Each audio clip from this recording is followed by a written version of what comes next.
Welcome to Flourish. I'm Diane Hanadan, and you're in the right place if you're ready to create inspired life. And we do so by working on our own personal development so we can be strong role models for those we love and mentor. Today, we are on the final segment in Zig Ziglar's book, See You at the Top. And it's all about your personal desire to truly accomplish what you set your mind to. And that's how we began this journey, was brainstorming. What's some ideas you have? What have you been wanting to do? What have you been wanting to create to make a difference in your own life? The desire is the final key, the final step in this journey in order to help you get to the top. So here we go. He says, desire is the ingredient that changes the hot water of mediocrity to the steam of outstanding success. Desire is the extra, it's the part of the blanket that hangs over the bed and keeps you warm. That little extra is what will send you to the top of the stairs, the top of the ladder, the top of your field, the top of your class, whatever it might be.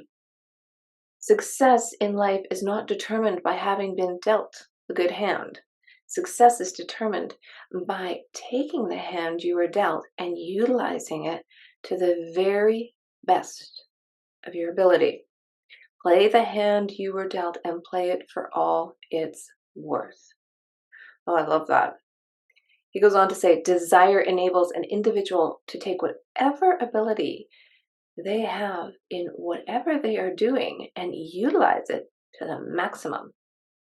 Desire forces an individual to pull out all the stops and give everything they've got, and enables them to go full speed ahead with nothing held back.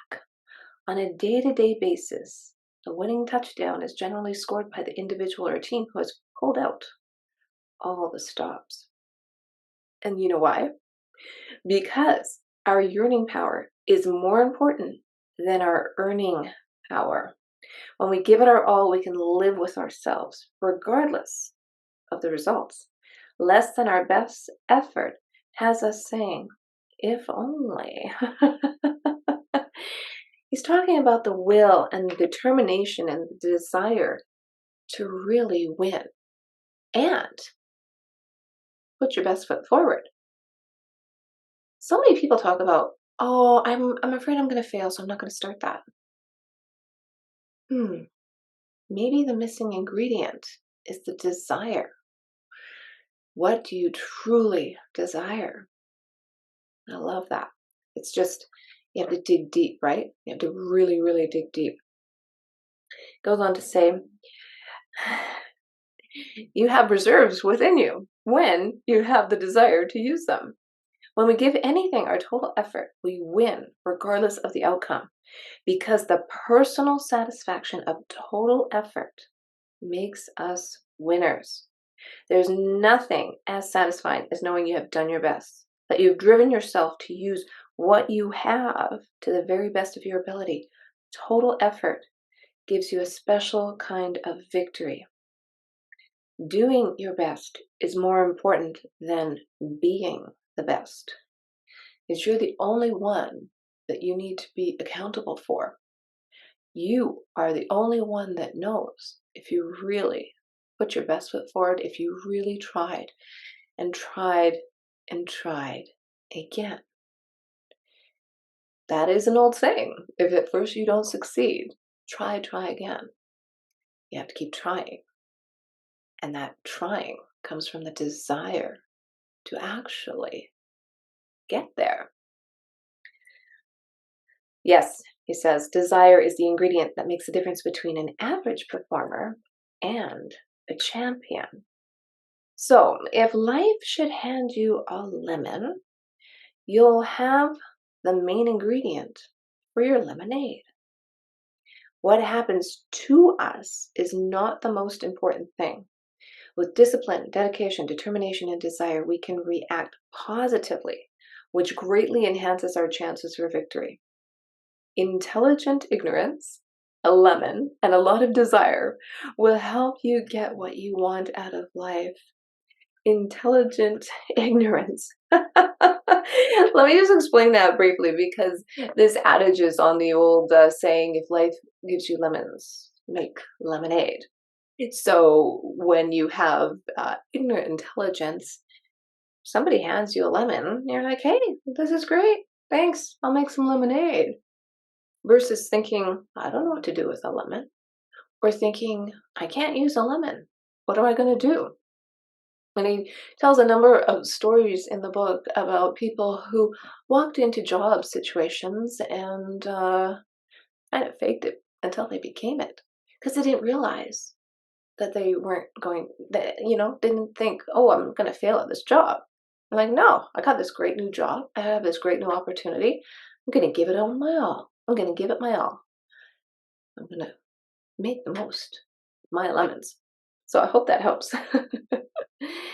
Oh, and then he goes on to say that happiness is not a pleasure, it's a victory.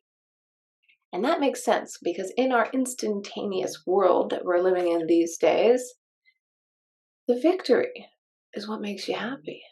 The challenge, the trying, the desire to move forward, not the instant scrolling on the Instagram. That's a fun little ditty, sure. That's a little bite of entertainment, but it's not what truly makes you happy inside. And it's not the perfect world you sometimes see on there. There's really good acting, I'm gonna just say. You can get everything in life you want if you help enough other people get what they want. You apply that principle. You begin We begin this journey with a vision, an idea, something to percolate on, something to manifest. And then the first step, and it won't necessarily come in these steps, but the first step was then create your own healthy self image for yourself, for your well being. Second was your relationship with others. You're not here alone. You don't have to do it alone. He climbs highest who helps another up. I like that.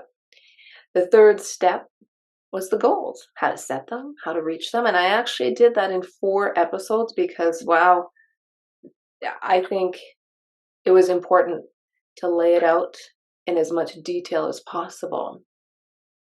Because a lot of people tell me, it's like, well, I have a goal, but I don't know how to get it. You just have to start putting pen to paper, writing things down, give your raison d'etre, your why. And the why is important because now we're at the desire stage. You have that desire because of the reason. Yeah, it's kind of cool. The fourth was the right mental attitude. Your mindset is so important. And of course, fifth is you actually have to do the work. You actually have to get out of bed, do what you need to get done, manage that time space, manage it very, very well. It's precious. Don't let people steal your time. And of course, the next and final step was the desire. And I gave you some, really good inspirational pointers there. And it's all about working yourself to move forward, working on your own personal self image to move you forward as you keep rising to the top and you keep moving forward to the top in whatever you set your mind to do, in whatever you've decided is going to make a difference in your own personal well-being. You have to exercise your mind, you have to exercise your body, you have to exercise your soul. In North America, meditation has become a daily event. And I'm really super excited about it because I'm hoping people will be more at peace with themselves. And meditation does not mean that you have to build a special room and a special house and have a special pillow. It doesn't mean that. It's your own personal reflection. How you talk to yourself. What's going on in that mind of yours? Is it crowded in there? It's really, really important to stay healthy in your mindset. And I heard some really interesting speakers talk about mindset, talk about negative vibes versus positive vibes, negative thoughts versus positive thoughts. These opposites in our brains appear to be a little stickier in the negative department. You will reminisce and remember and repeat something negative 9 times more than a positive. So those positive thoughts, those positive vibes, those inspirational sayings are positive reinforcement for your mindset. And it helps you when you're going through these steps and you have to maintain the desire to keep moving forward, because you're not going to have instant gratification, instant results, right? And so the odds are in your favor if you take the proper steps. And it's not easy. And guess what? Everyone goes through this. You're not alone. So help each other out. And if you recall how we began this book, he began with the end in mind. So he ends the book with the beginning. You understand, he says, that no one can make you feel inferior without your permission, which you now refuse to give anyone. You obviously know that you can get everything in life you want if you help enough other people get what they want.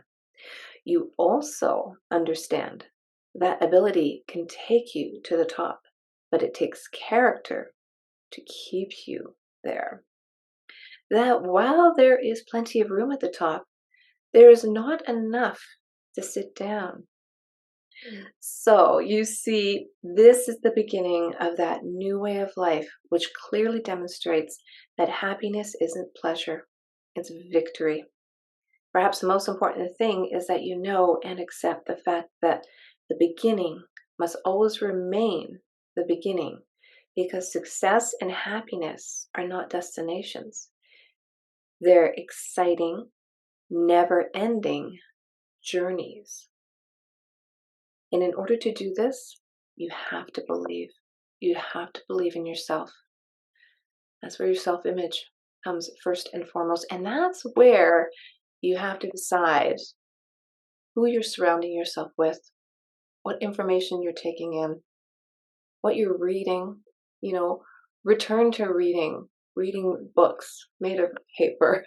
It's so much better for your cognitive development as well. There's a whole scientific fact about that. I've just covered some highlights from this book, but I hope it makes a difference in your life. And really, when you're going through online and deciding what to watch, well, if you like the show, share it with somebody you know, and maybe hit that thumbs up or subscribe. Share in the comments what your goal is going to be. And whenever you're watching this, wherever you are around the world, 7 weeks, you can change your life for the better. These 7 segments has made a difference. Plus, we had the bonus on the subconscious mind, which I really enjoy, because once we learn how to do something, we never forget.